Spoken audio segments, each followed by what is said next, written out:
Peaks అన్న ఏ hero చేయలేడు చెప్తానుగా.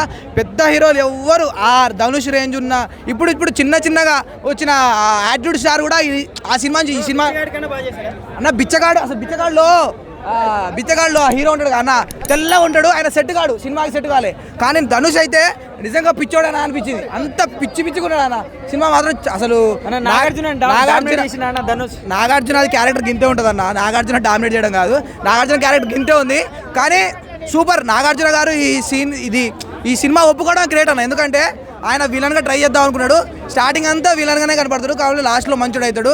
కానీ అన్న నాగార్జున బిగ్ బాస్ మానేసి విలన్గా రోల్ చేసుకోవాలన్న.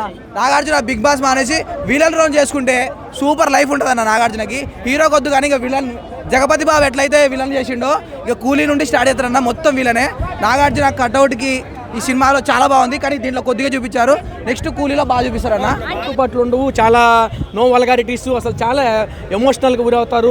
అసలు చాలా మన కుటుంబంలో జరిగిన విషయమే అనిపిస్తుంది ప్రతి ఒక్కరు కూడా ఇది మా కుటుంబం, ఫ్యామిలీ, మా బ్రదర్స్ ఎన్ని ఫేస్ చేసినటువంటి అంశాలే అనిపిస్తుంది.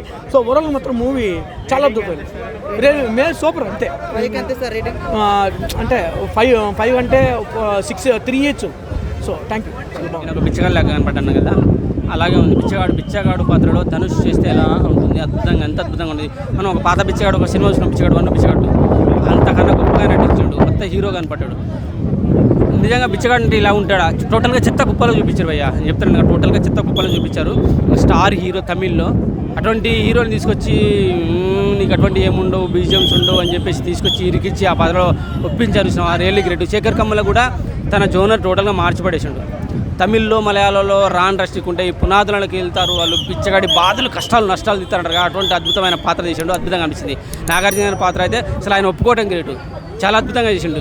ఇక రష్మిక అంటావా, నేషనల్ స్టార్ రష్మిక. ఇప్పుడు ఆమె యానిమల్తో అండ్ పుష్పతో ఆమె టోటల్ జోనరే మారిపోయి ఆమెను కూడా గొప్పగా ఇరికిచ్చేసి అద్భుతంగా అనిపించేసింది. ఆమె చేసినా చేయకుండా పర్వాలేదు అంటున్నారు. కానీ ఒక స్టార్ హీరోయిన్ అండి ఒక నార్మల్ పాత్రలు చేసి ఆమె ఒప్పించడం అంటే ఎంత గ్రేట్ తెలుసుగా, అద్భుతంగా అనిపించింది. బీజిఎం బాగుంది, పాటలు బాగున్నాయి, వండర్ఫుల్ మూవీ, కుబేర మూవీ చూడండి.